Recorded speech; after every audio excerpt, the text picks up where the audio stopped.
Por muito tempo, eu fiquei reflexivo, já pensei bastante sobre esse texto, em outros momentos até da minha vida. Eu já tinha dado uma estudada nesse texto, texto que se encontra em Mateus 5, texto do Sermão do Monte.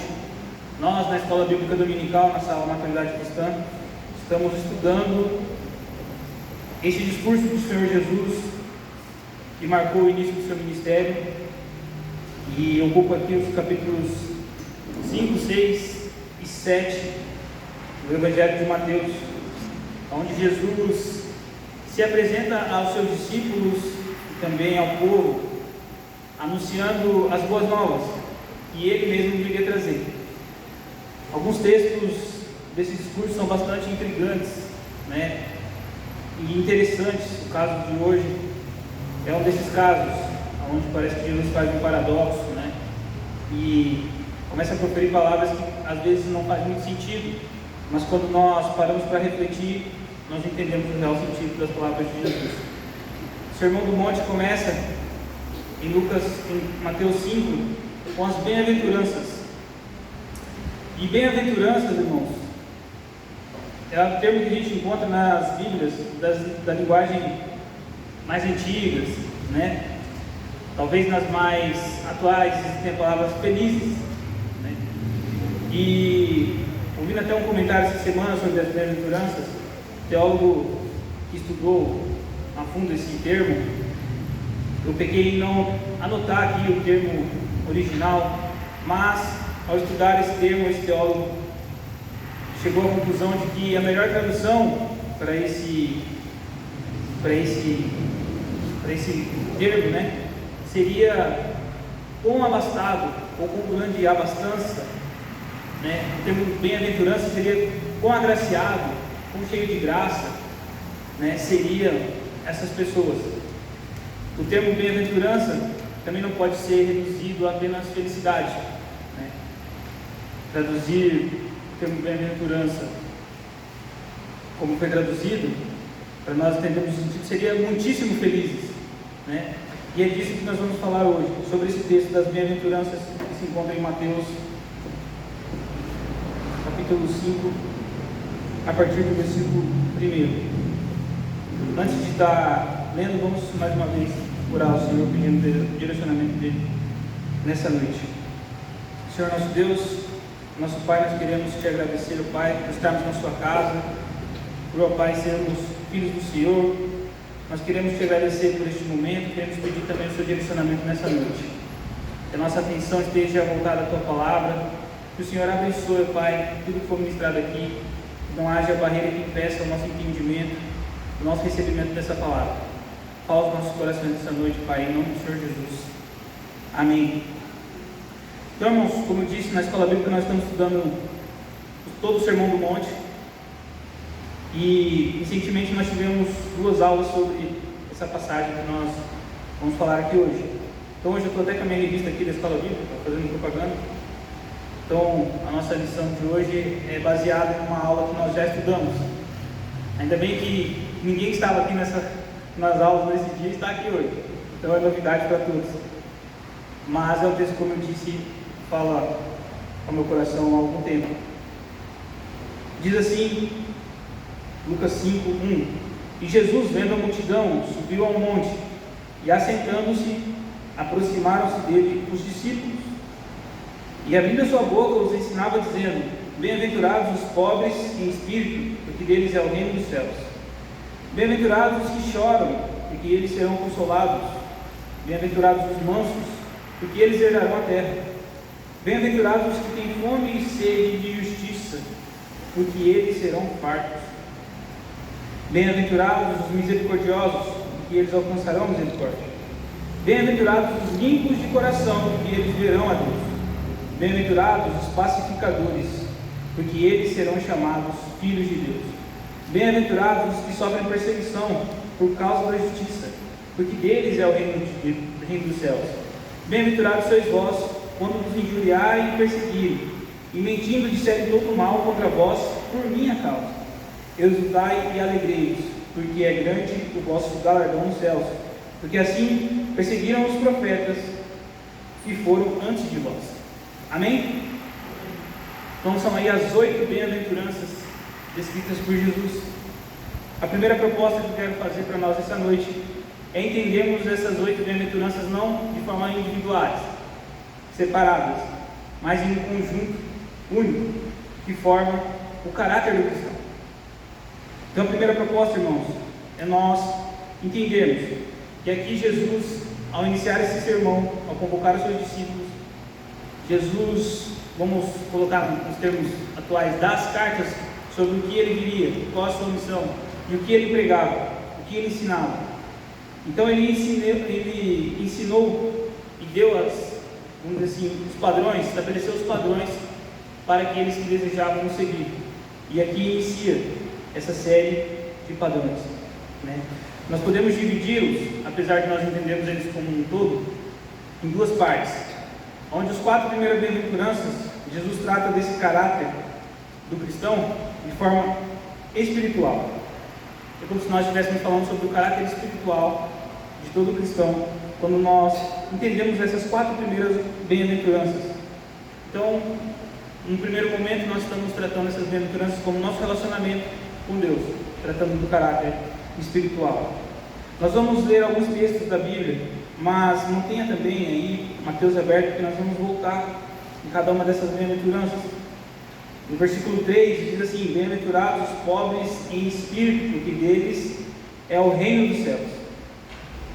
Interessante notar, como eu disse, Jesus às vezes parece que usa algumas palavras em contradição, ou talvez um paradoxo, e aqui na primeira bem-aventurança, Jesus diz que o reino é dos pobres. Felizes ou quão abastados são os pobres, porque deles é o reino.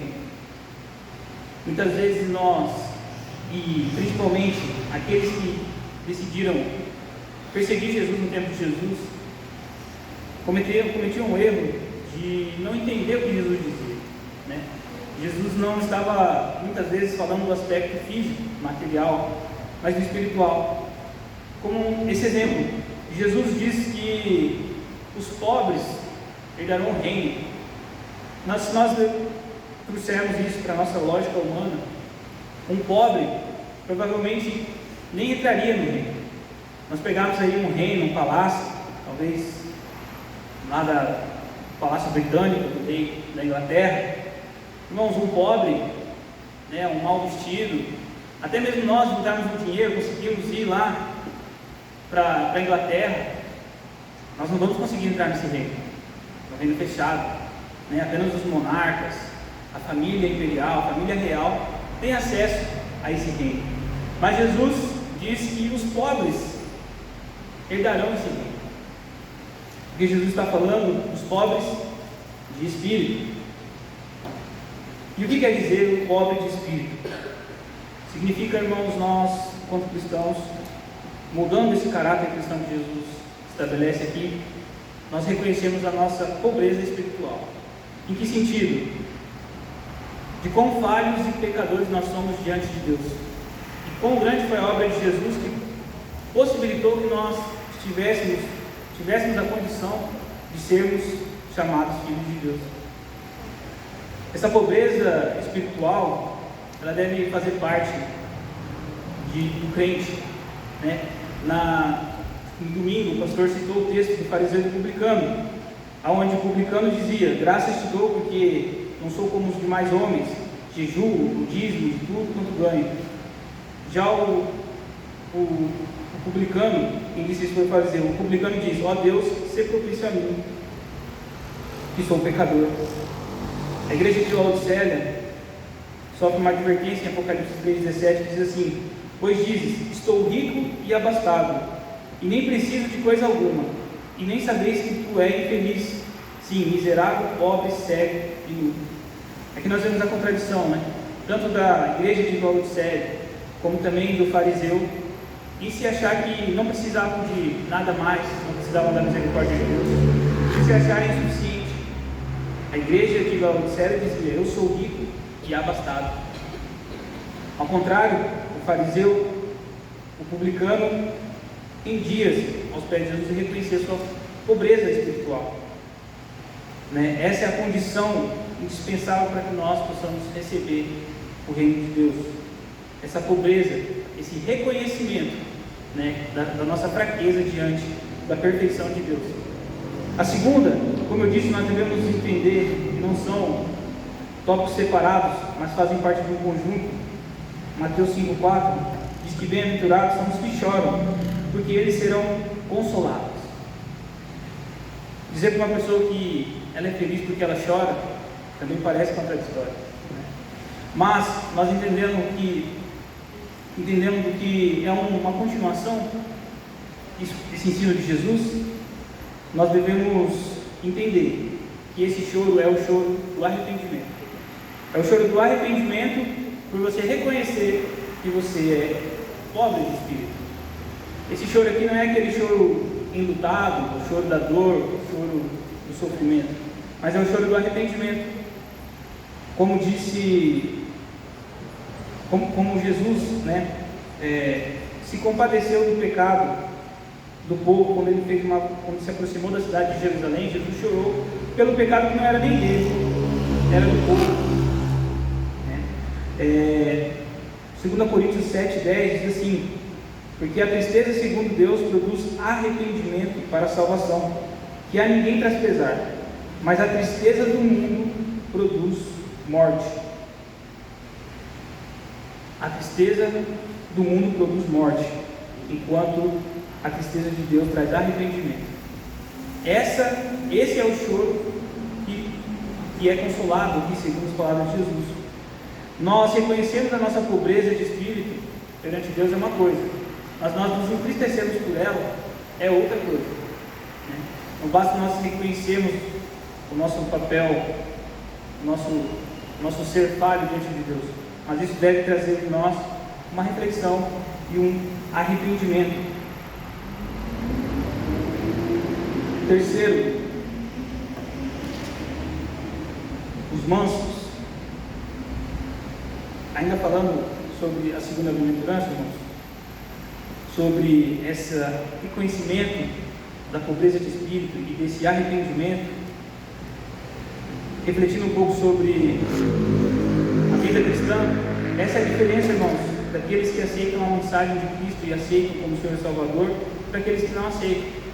Aqueles que reconhecem a sua pobreza diante do Senhor e se arrependem disso, começam a seguir Jesus e aceitam Jesus como seu Salvador, né? Muitas vezes as pessoas, vamos dizer assim, não negar uma palavra muito forte assim, mas muitas vezes não se abrem para Cristo, muitas vezes por ainda não reconhecer essa fraqueza de espírito, né? E se entristecer por isso. Às vezes falta esse entendimento no coração daquele que ainda não foi alcançado por essa mensagem. Agora sim, Mateus 5,5 diz assim: bem-aventurados os mansos, porque eles herdarão a terra. Mais uma vez, contradizendo a lógica humana, aqueles que conquistam a terra geralmente são os valentes, aqueles que saem à batalha, que saem à guerra. Se nós lemos a história, até mesmo a história bíblica, ela é recheada de história de guerras, onde existiam lutas para a conquista de terras. E aqui Jesus diz que os mansos, ou os humildes, que para muitos é sinônimo de fraqueza, né, de fragilidade, esses sim herdarão essa terra prometida. Nós vemos que a mansidão é algo que agrada o coração de Deus. Em Números 12:3 diz que Moisés foi um homem muito manso. Mesmo assim ele tinha autoridade sobre o povo e autoridade diante de Deus. E Deus usou a vida de Moisés, né, na condução do povo, mesmo ele sendo considerado um homem manso. Gostaria que algum irmão abrisse Salmos 37, o verso 11.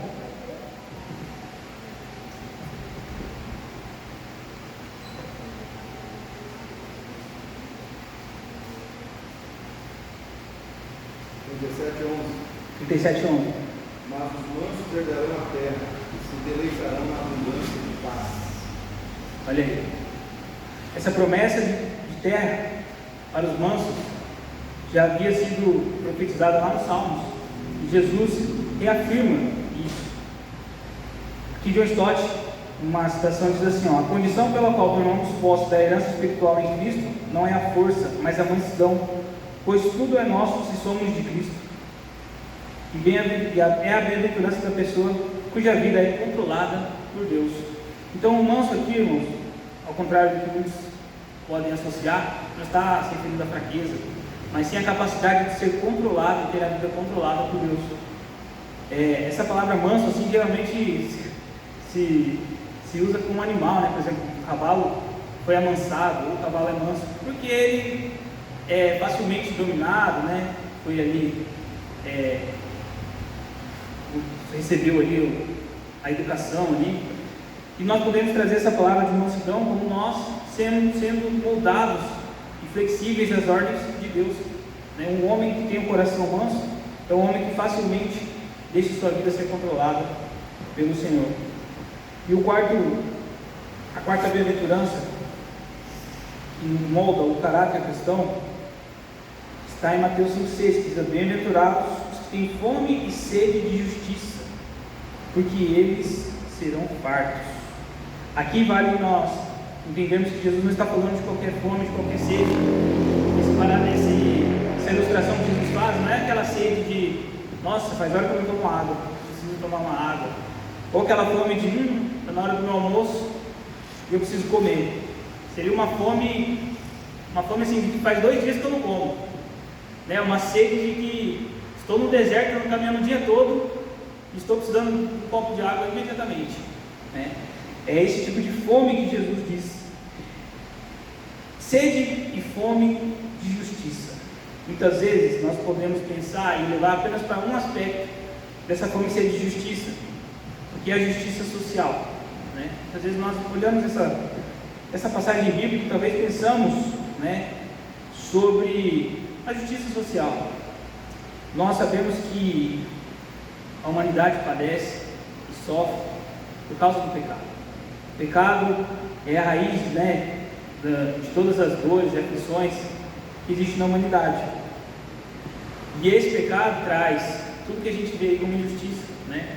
Às vezes pessoas que não deveriam estar onde estão, governando como estão governando. Muitas pessoas deveriam muitas vezes pagar por penas e não pagam. Muitas vezes nós vemos a injustiça social de pessoas passando fome e diversas outras. E essa é sim uma preocupação, uma sede de fome que o cristão deve buscar, né?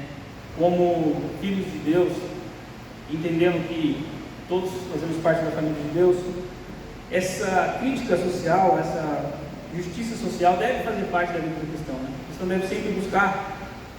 Domingo mesmo o irmão Ricardo estava aqui falando sobre a felicidade daquela instituição que recebeu os leites, né? As crianças ali estavam tomando chá há algum tempo já porque não tinha leite. Então isso é algo que o cristão deve buscar, né? Esse senso de justiça, da ajuda. Mas existe uma justiça também muito importante, que é a justiça moral, e aí parte dos princípios de Deus. Então o cristão, né, é desafiado a Jesus a ter fome e sede de justiça social e essa justiça moral, né, que é quando a gente não tem quando a gente não se conforma, na verdade, com aquilo que não é da vontade de Deus, né? Essa é a justiça social. Em Salmos 42:1 diz assim: como suspira a corça pelas correntes das águas, assim por ti, ó Deus, suspira a minha alma. A minha alma tem sede de Deus, o Deus vivo, né? É uma sede como essa, uma fome como essa, uma fome pelas coisas de Deus, pela justiça que vem do céu. Porque a fome, irmãos, e a sede é um sinal de saúde, né? Se você não sente fome, algum problema há, né? Se você não sente fome, com algum problema você está. Então a sede e a fome é algo que não pode faltar na vida do crente. O crente cotidianamente deve sentir sede e fome da justiça de Deus, né? E nós devemos também entender que essa fome e essa sede tem data a ser saciada, né? Nosso papel é buscar essa justiça enquanto nós estivermos aqui, mas ciente de que plenamente satisfeitos nós só seremos na eternidade, no céu, onde lá a justiça de Deus, social e moral, prevalecerá, né? E não no mundo hoje como nós estamos. A segunda parte desse ensino de Jesus, como eu disse, fala sobre o relacionamento de crente para com o seu próximo, né? Me faz lembrar quando Moisés recebeu os 10 mandamentos ali, e Deus dividiu esses mandamentos também. Em uma parte, Deus determinou situações relacionadas a Deus e o homem, e uma segunda parte entre o homem e o seu próximo. Assim também Jesus, não necessariamente no monte, né? A gente fala sermão no monte, mas até vi um vídeo esses dias do pastor Rodrigo Silva, que, antigo já. Ele estava lá no local onde provavelmente Jesus passou por ali e proferiu essas palavras. E assim, não eram montes, uma montanha, que Jesus subisse lá em cima da montanha e eu vi ele lá embaixo, né? Mas talvez eram umas colinas assim, talvez no pé de algum monte, Jesus proferiu essas palavras, né? Mas assim como Deus instruiu a Moisés, Jesus também passou a instrução para Deus com os homens e os homens entre si. Mateus 5,7 diz que bem-aventurados os misericordiosos, porque eles alcançarão misericórdia. Quando nós falamos de misericórdia, nós falamos de perdão, né? Irmãos, nossa igreja, como trabalha com batalha espiritual, a gente sempre aqui é alertado para a questão do perdão, né? O cristão não tem direito de não perdoar, né? Porque senão nós nos colocamos superiores a Deus, porque Deus foi quem nos perdoou. Então, se Deus pode nos perdoar, por que nós não podemos perdoar a ofensa de um irmão, de alguém contra nós, né? Se Deus, que é Deus, nos perdoa, quanto mais nós, que a todo momento pecamos com o nosso próximo e contra Deus, né, não vamos perdoar. Então, o perdão para o cristão é algo que não se negocia, né? Então, felizes os que têm misericórdia dos outros, Deus terá misericórdia deles também, né? Parafraseando aí o texto. O próximo é Mateus 5,8, diz assim: bem-aventurados os limpos de coração, porque eles verão a Deus. Aqui nós vemos essa promessa, né, de ver a Deus, e aqui nós vemos uma citação de Davi, no Salmo 51:10, Davi diz assim: cria em mim, ó Deus, um coração puro. E aqui na nossa lição, na ocasião, nós falamos sobre a máscara, né?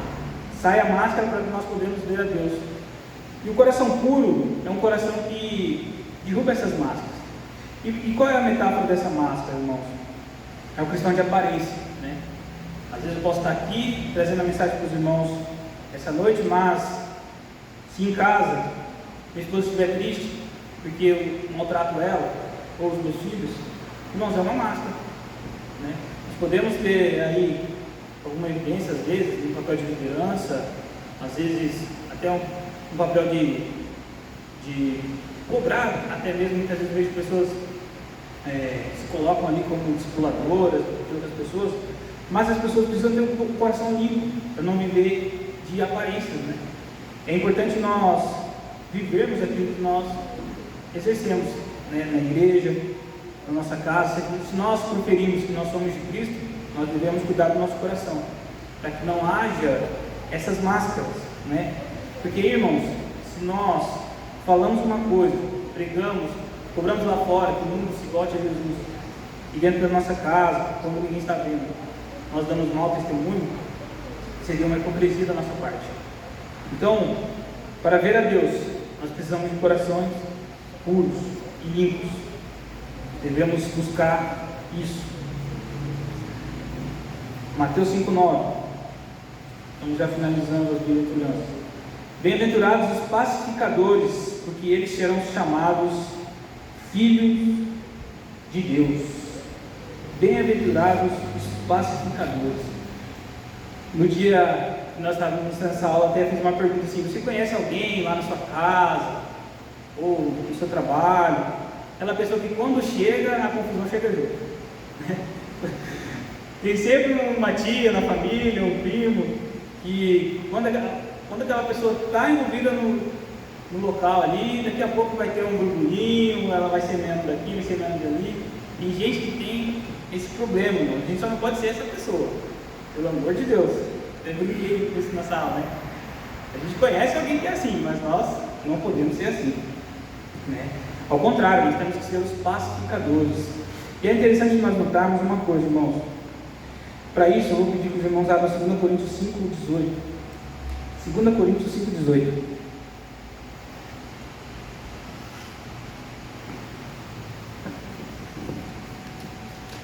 Quem achou pode ler para a gente ler.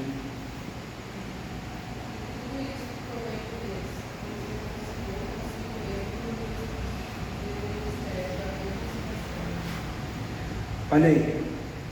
Pode repetir, irmão? Eu não ouvi muito bem.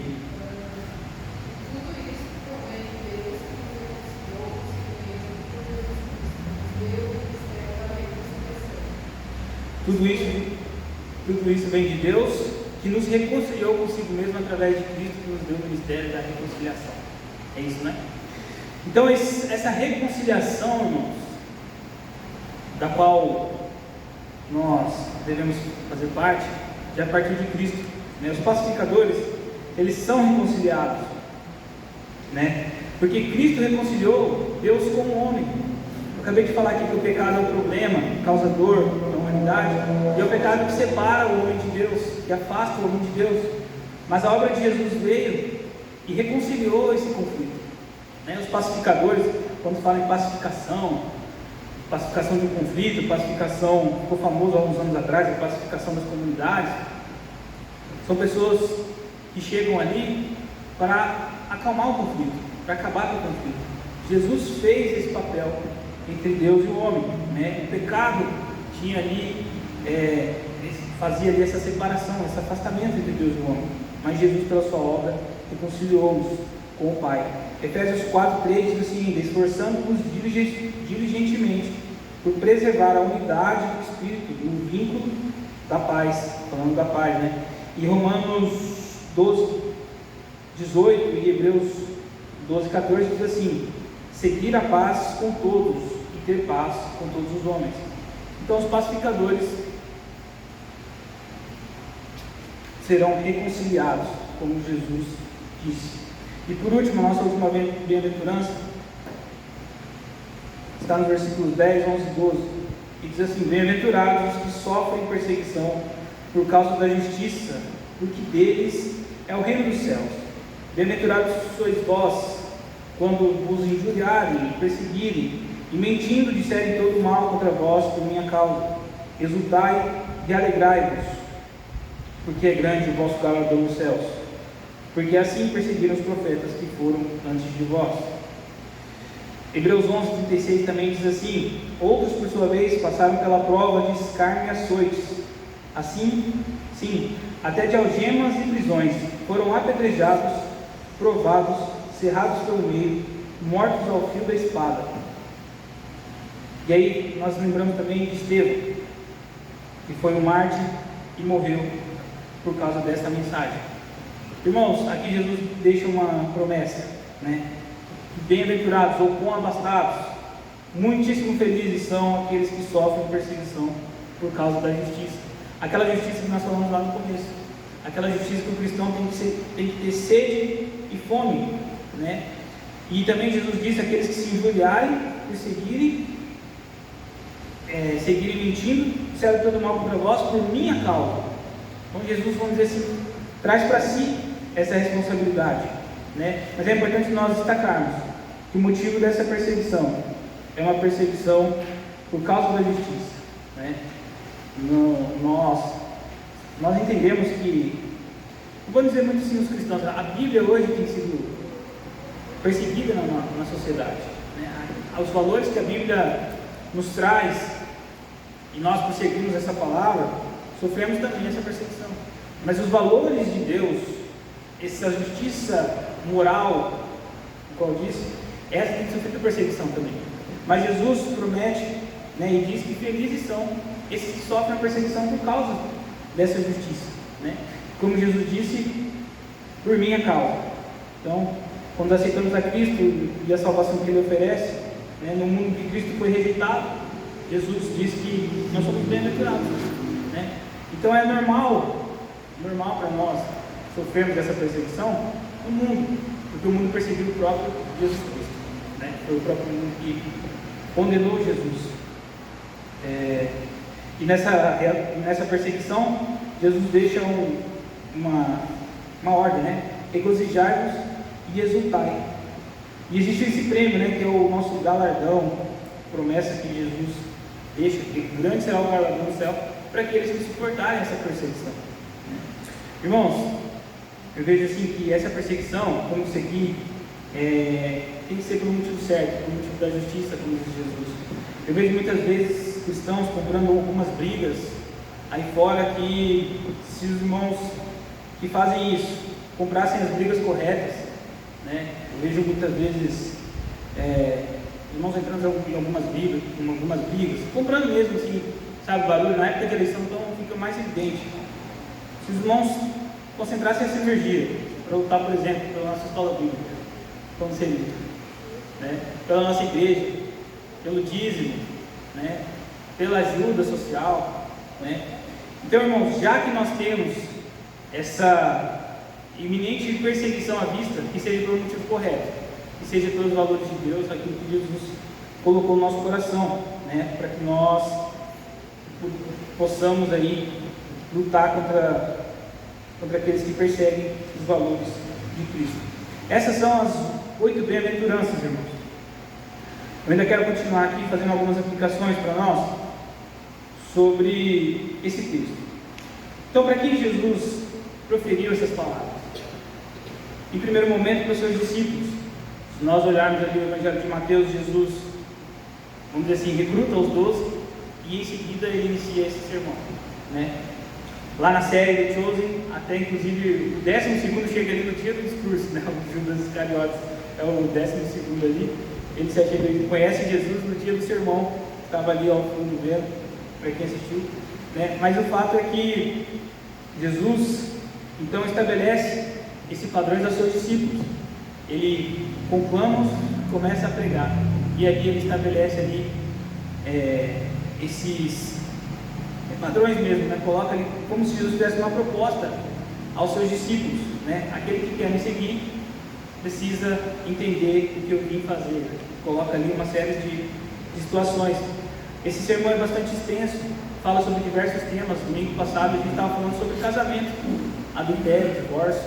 Tudo isso Jesus disse nesse sermão, né? Entre outras coisas, entre as bem-aventuranças, Jesus disse diversas coisas aqui. Então é bom notar também que as bem-aventuranças não são uma série de regulamentos que a pessoa deve obedecer para se tornar um cristão, mas uma descrição de como uma pessoa crente deve viver. Jesus disse isso aqui não estabelecendo regras, mas com a ideia de mudar o caráter, moldar o caráter daqueles que viriam a te seguir, né? Então, todos os crentes devem demonstrar essas qualidades que nós acabamos de ler. Em 2 Coríntios 5,17 diz assim: se alguém está em Cristo, é nova criatura, as coisas antigas já passaram, eis que tudo se fez novo. Essa é a proposta de Jesus, né? Jesus, quando fala aqui sobre as bem-aventuranças, e ele coloca aqui algumas características, né? São elas ali: humildes de espírito, aqueles que choram, os mansos, os que têm fome e sede de justiça, misericordiosos, os limpos de coração, os pacificadores, os perseguidos. Jesus coloca isso de uma maneira, de uma proposta como se isso fosse de forma natural, fizesse parte ali do cristão, né? Então todo cristão deve cumprir essas características que Jesus colocou de forma espontânea e natural, né? Como nós estamos falando aqui do caráter cristão. Então Jesus está moldando aqui o caráter daqueles que o seguiriam. Então Jesus coloca isso não como uma regra, né? Mas sim como uma mudança de vida. Todos os crentes devem demonstrar todas essas qualidades. Como eu disse, nós não podemos falar assim: eu sou o irmão aqui, eu sou o manso. Eu sou o manso e o pacificador, mas essa fome e sede de justiça aí eu não tenho não, né? Ou então, não, eu aceito ser perseguido, mas eu não sou misericordioso não. Não são opções que nós devemos acatar, né? Como eu disse lá no começo, é um conjunto de padrões que Jesus estabeleceu. Perdão. Então nós não podemos encarar esses padrões de formas aleatórias, né? Mas sim em um conjunto, onde todas elas formam esse caráter cristão.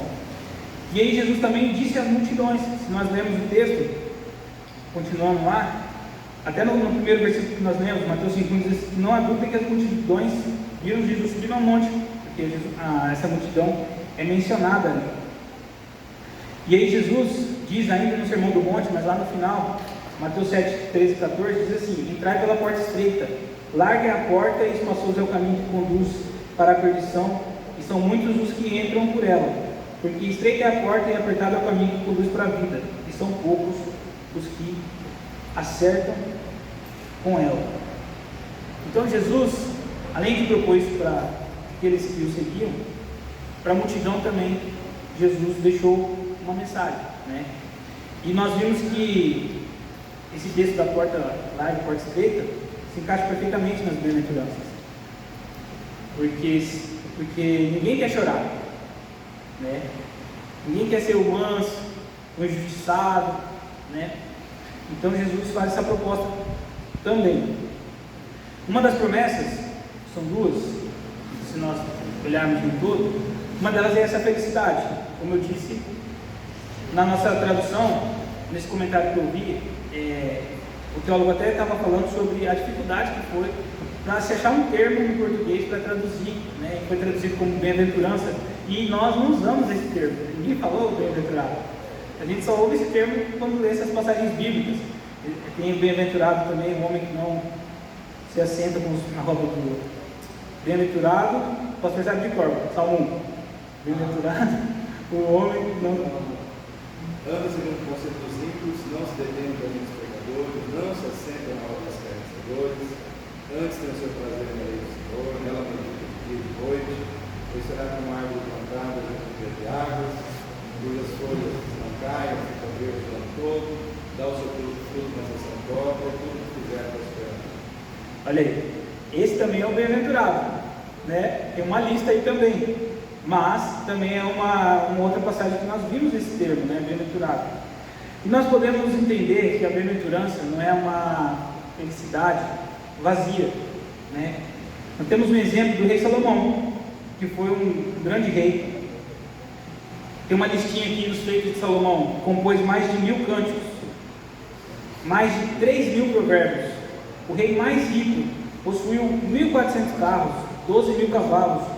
O seu rendimento anual incluiu 666 talentos de ouro.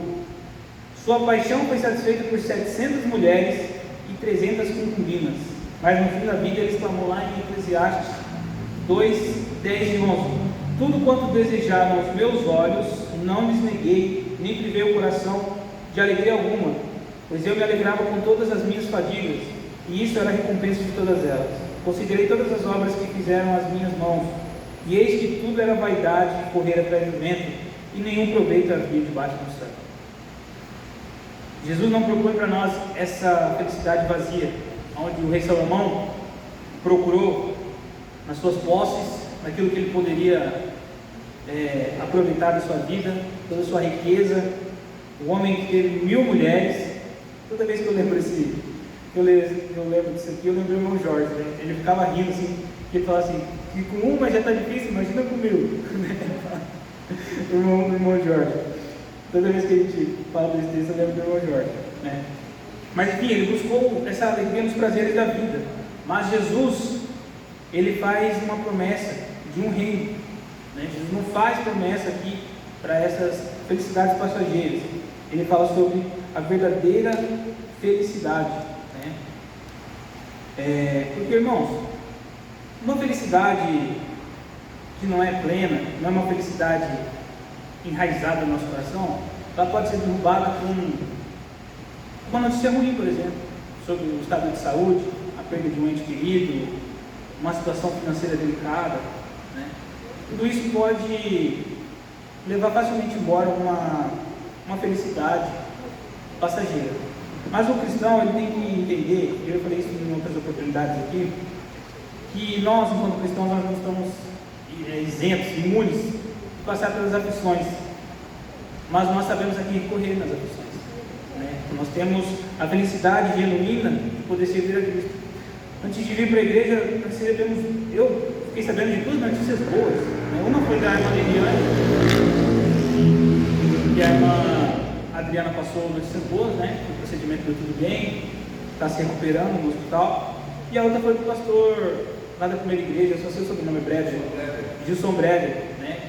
Ele passou um vídeo no Instagram, antes de vir para a igreja, eu vi, falando sobre a doença que ele tinha, né? 97, reduziu 97% de tamanho, e ele está encerrando ali o tratamento com quimioterapia, radioterapia. Agora ele vai tomar umas injeções lá durante um período para a sua imunidade, né? E eu lembro que há um tempo atrás, os irmãos lá da igreja estavam bem apreensivos, né? Preocupados com o pastor, porque as notícias que vinham cada vez eram piores. Mas hoje eu nem me lembrava assim dessa situação, e hoje eu vi, né, o pastor muito feliz, agradecendo aos irmãos de oração, né? Mas eu sempre vi o pastor, parecia lá, sempre ele estava confiante, né? Sempre confiante, sempre acreditando no milagre de Deus. E essa alegria genuína e verdadeira que o cristianismo e Cristo dentro de nós nos proporciona, né? Cristo dentro de nós nos traz aí uma alegria que ela é constante, né? Uma situação adversa pode acontecer, isso vai nos fazer chorar, nos fazer entristecer, mas a alegria de saber que nós temos a salvação, a obra de Jesus nos reconciliou com o Pai, essa alegria ela está sempre no nosso coração, uma alegria, uma gratidão, né? Bem-aventurado é algo que somente Deus pode dar. Salmo 144, 15, mais uma passagem que fala sobre esse termo. Bem-aventurado o povo a quem assim sucede. Sim, bem-aventurado é o povo cujo Deus é o Senhor. Bem-aventurado é um estado que Deus deseja que o seu povo desfrute. Em Números 6, 24, 26 diz assim: o Senhor te abençoe e te guarde, o Senhor faça resplandecer o seu rosto sobre ti e tenha misericórdia de ti. Deus quando fez o homem, ele abençoou o homem. Então essa bem-aventurança, né, é algo que o homem deve desfrutar, porque Deus proporciona isso para o homem.